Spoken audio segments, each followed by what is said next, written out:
This is Kelso Surgeon. Thank you again for attending another session of Handicapping 101. I want to talk a bit about the NFL today, but before we get to that, a couple of reminders.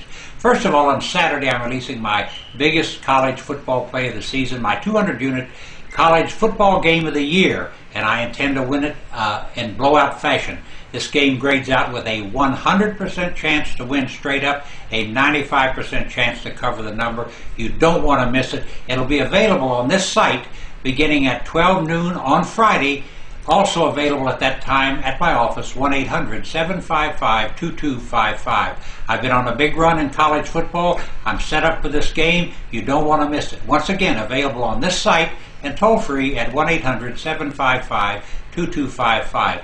Now a word about the NFL. I realize that the NFL has got a lot of people baffled. The fact that the underdogs are 47-25-3, winning 65% against the number. The fact that that 9 underdogs won straight up last week has a lot of people talking to themselves. What's happening? You know, it goes from the range of complete befuddlement as to what's going on to the fools in the crowd yelling, "The fix is in." Let me tell you something. There's nothing going on. This is football. It never was a game for boys in short pants.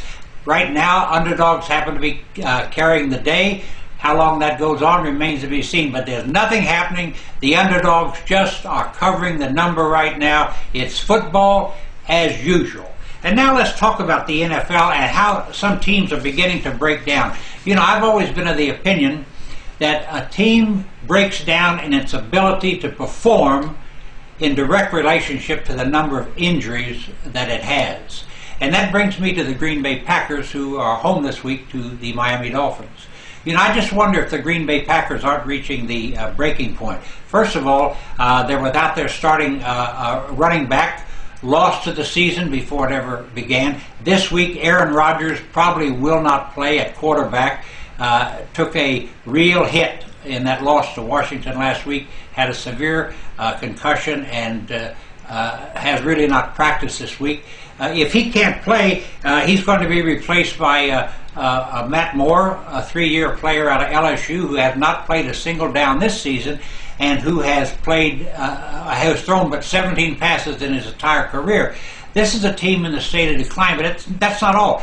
Green Bay is now without 3 starters on defense. Things are so bad in Green Bay, they sent out a call this week and brought in 7 new players to try out to fill in for some of these injured people. This is a team in the state of decline. When you handicap the Green Bay Packers and the Denver Broncos this week, remember, these teams are not as good as they were a few weeks ago. There's a transition going on. The circumstances under which they're playing may get them beat. Teams change as the season goes on, as players are injured. Never, ever forget that. Pay attention to injuries at this time of the season. When the season began, we could handicap teams on the basis of their talent and their recent history. Now we have to handicap games on the basis of the circumstances that surround each team and under which they're being played. Once again, pay attention to every team and its injury report this week, especially the Green Bay Packers and the Denver Broncos. Thank you very much for watching. I'll be back here later with a complete NFL report for Sunday.